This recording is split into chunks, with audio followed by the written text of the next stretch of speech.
देखिए वो 30 वीआईपी सीटें हम दिखा रहे हैं जहां समाजवादी पार्टी को लगता है वीआईपी सीट्स है उनके लिए और यहां वो अच्छा करेंगे। तो अभी हमने पहली 2 सीटों का जिक्र किया है जिसमें सीधे सीधे समाजवादी पार्टी जीतती हुई नजर आ रही है। आपका रिएक्शन?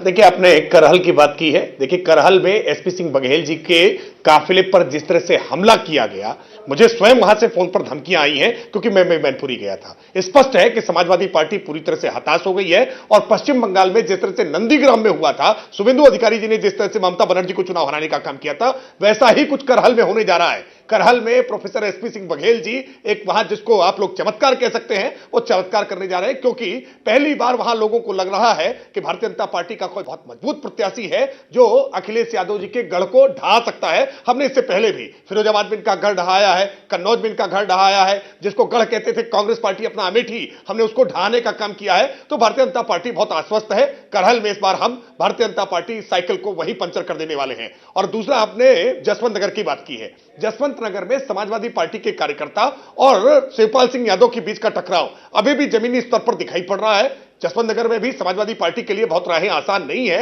यह बात सही है कि शिवपाल सिंह यादव का जनता के साथ वहां जुड़ाव है, बावजूद इसके हम इस बात के लिए आश्वस्त हैं कि भारतीय जनता पार्टी ने एक मजबूत लड़ाई जसवंत नगर में भी लड़ी है।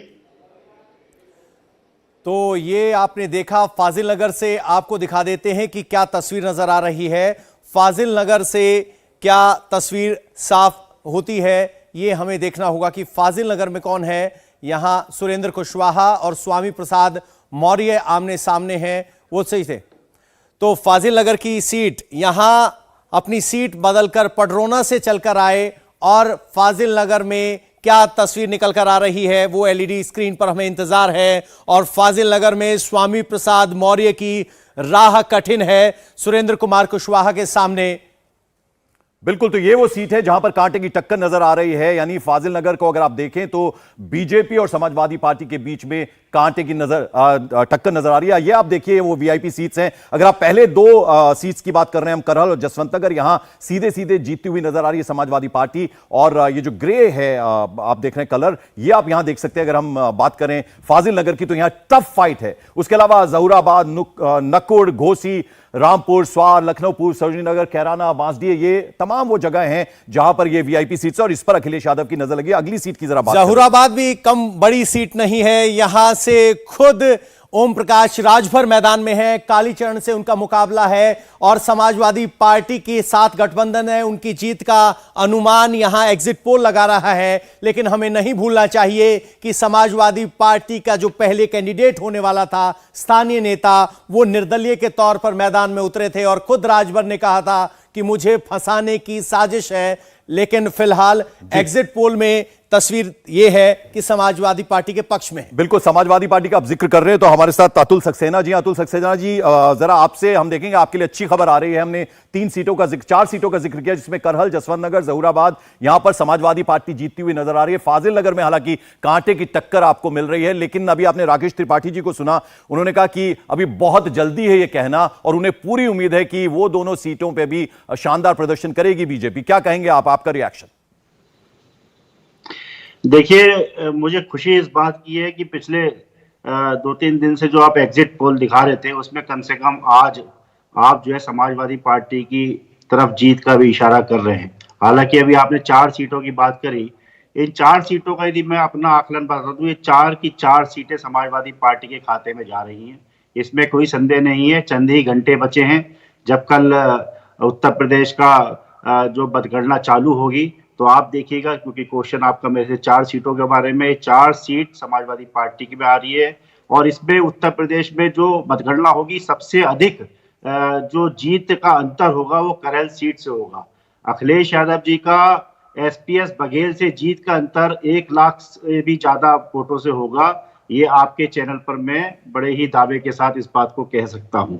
और रहा सवाल आपने स्वामी प्रसाद मौर्य जी की जो फाजिल नगर सीट का जिक्र करा, उस पर मैं कह देता हूँ ये स्वामी प्रसाद मौर्य जी वही थे जिसे भाजपा ने जिनको साथ लेकर के 2017 में जीत दर्ज कराई थी झूठ बोल करके। हालांकि उन्होंने पिछड़ों के साथ उन्होंने कुछ करा नहीं, इसीलिए स्वामी प्रसाद मौर्य जी, ओपी राजभर जी और तमाम बड़े नेता जिन्होंने भाजपा की सरकार बनाने का 2017 में कार्य करा था, वो उसमें खदेड़ा हुआ और वो समाजवादी पार्टी में आ गए।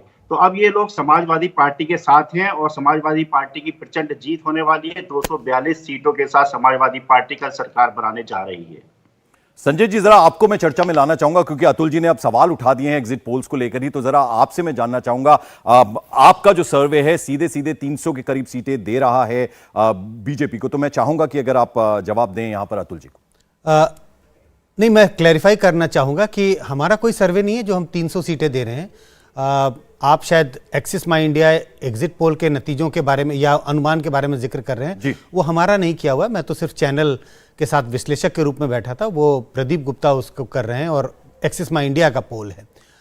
लेकिन जितने एग्जिट पोल्स आए हैं उसके हिसाब से मुझे लगता है कि बीजेपी को ज़बरदस्त बढ़त है समाजवादी पार्टी के ऊपर, चाहे आप उस पोल की बात करें चाहे तमाम जो अलग अलग एग्जिट पोल आए हैं।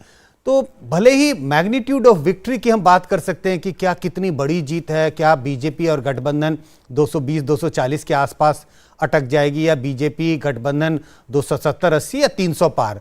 मुझे लगता है बस असमंजस इसी बात की है। इसमें कोई दुविधा नहीं है कि बीजेपी चुनाव जीत रही है। कल जब वोटों की गिनती होगी शाम तक हमें पता चल जाएगा, लेकिन एग्जिट पोल साफ संकेत दे रहे हैं कि बीजेपी की सरकार दोबारा बनती हुई यूपी में दिखाई पड़ रही है। सरकार बन रही है, लेकिन अब दुविधा इस बात की है कि मार्जिन क्या होगा, आंकड़े क्या होंगे। अगली सीट की बात कर लेते हैं, नकुड़।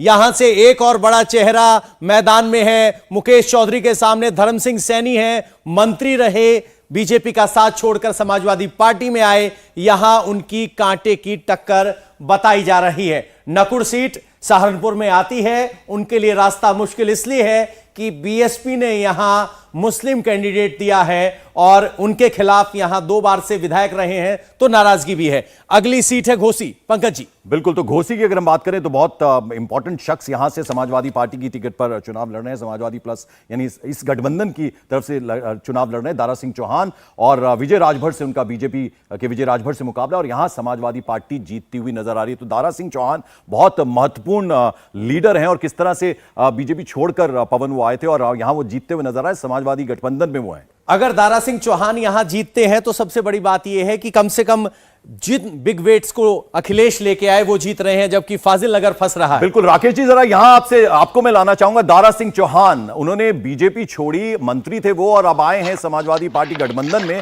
और जीतते हुए नजर आए, तो सीधे सीधे नुकसान बीजेपी को किया है उन्होंने। नहीं, मैं बिल्कुल सहमत नहीं हूं इस विश्लेषण से। देखिए, दारा सिंह चौहान जी पहले मधुबन से विधायक हुआ करते थे और मधुबन की सीट छोड़ करके वो घोसी आए हैं। घोसी में भारतीय जनता पार्टी ने एक सामान्य सब्जी बेचने वाले कार्यकर्ता विजय राजभर को उपचुनाव में चुनाव लड़ाया था और विजय राजभर चुनाव जीत करके आए थे। हम पूरे विश्वास के साथ कह रहे हैं कि घोसी में फिर विजय राजभर इस बार कमल का फूल खिलाने का काम करेंगे। और फाजिल नगर में वो पहले पडरौना से विधायक हुआ करते थे, हिम्मत नहीं हुई इस बार कि वो पडरौना जाकर के चुनाव लड़े, भाग करके फाजिल नगर आए और फाजिल नगर में जिस तरह से हताशा में आकर के उन्होंने भाजपा के, मैं आता हूं आपके पास सर। नीतीश, आपने चूंकि ये पूरा इलाका कवर किया है, आप क्या कहेंगे इस बारे में? देखिए, जहूराबाद में हालांकि एग्जिट पोल में हम दिखा रहे हैं आगे, लेकिन मुझे लगता है वहाँ थोड़ा कांटे का मुकाबला है, चूंकि वहाँ बीएसपी ने जिस मुस्लिम कैंडिडेट को टिकट दिया है मुझे लगता है वो उनको नुकसान पहुंचाते दिखाई दे रहे हैं। और इसके अलावा चुनाव के दौरान ही उनके जो कई ऑडियो वायरल हुए, उसमें से एक ऑडियो था जो कार्यकर्ता ही खुद कह रहा था कि आप नहीं आते रहे तो किस तरह की नाराजगी थी, और एक दूसरा ऑडियो वायरल हुआ जिसमें सवर्णों को लेकर उन्होंने 6 इंच छोटा करने की बात कही थी। इंडिया टीवी हर वक्त हर जगह डाउनलोड करने के लिए सर्च करें India TV news Google play store या ऐप स्टोर पर।